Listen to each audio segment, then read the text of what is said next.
Hey there. Lately, a very troubling idea has been floating around.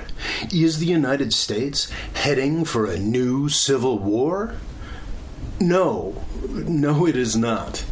These articles are mostly half-baked clickbait. I, of course, would never cover a controversial topic just because I thought it would get more views. My hypocrisy aside, I think it's worth addressing the idea that the United States is now somehow in unprecedented danger. It's not. There are many problems. The internet has been doing some very weird things to our economy and our politics. Anybody with a smartphone can impact the national conversation. I am obviously a big fan of this, but there are downsides. It's given us a president who is an idiot and a blowhard. Most disturbingly, the rise of the alt-right has turned the country's racist subtext into text. It's shocking to be dealing with proud white supremacists in 2017, and I don't want to minimize that. But we're nowhere near where we were in the run-up to the U.S. Civil War. In fact, I can think of a number of historical periods since then when we were in a lot worse shape than we are today. We've got problems, but we can handle them. We've handled them before. When it comes to the possibility of armed insurrection, I'd argue that things were actually worse in the early 1990s. Anybody remember the Michigan militia? After a botched arrest at Ruby Ridge in 1992 and the government massacre of a religious cult in Waco in 1993, the armed militia movement exploded across the country. Thousands, some say tens of thousands of people formed armed groups who talked enthusiastically about fighting the federal government. I'd say that's a good deal more intimidating than a bunch of losers retweeting frog memes, wouldn't you? In April of 1995, a man affiliated with the militia movement blew up a federal building in Oklahoma City, killing 168 people. After that, the militia movement pretty much evaporated. Remnants still exist today, but it was pretty much over as a mass phenomenon.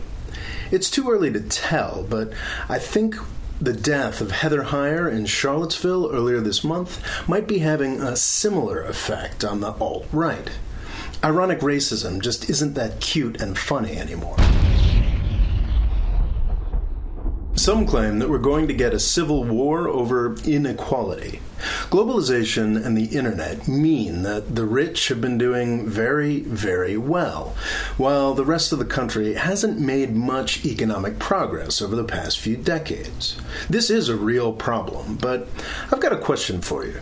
Have you ever gone to the Metropolitan Museum of Art in New York City? 100 years ago, the contents of this museum and dozens of other museums across the country sat in the many mansions of our plutocrats. America's millionaires truly lived like kings. At the same time, much of the country lived like this. We've had extremes of wealth and poverty before, and they were much, much worse at the turn of the last century.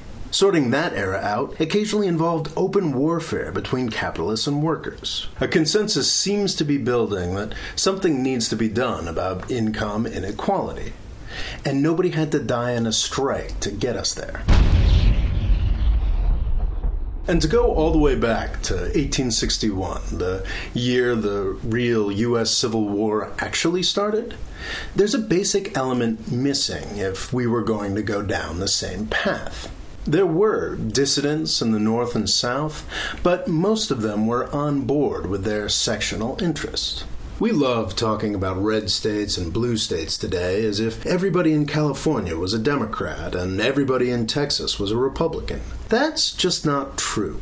31% of California, the home of Nixon and Reagan, voted for Donald Trump in 2016. And Texas actually increased its Democratic percentage in 2016 for Hillary Clinton, the second most hated presidential candidate in U.S. history. I'm beginning to suspect that Trump will lose in 2020, actually, not because the Democrats will get their acts together, but because Texas will go blue. But that's a different video. When people imagine a new civil war, they probably aren't thinking of armies in blue and gray marching. They're probably thinking of something darker and a good deal more messy. They're thinking of the kinds of disruptions we saw in the 1960s, but more intense and larger. To truly do justice to the 1960s, we're going to need a whole nother video. Come back later this week, or maybe next week, for 4 Dead in Ohio, my discussion of the 1960s in memory and in fact. Thanks for watching. Please subscribe, and I'd also suggest you sign up for my email newsletter. If you do so, you'll get a free essay. Thanks.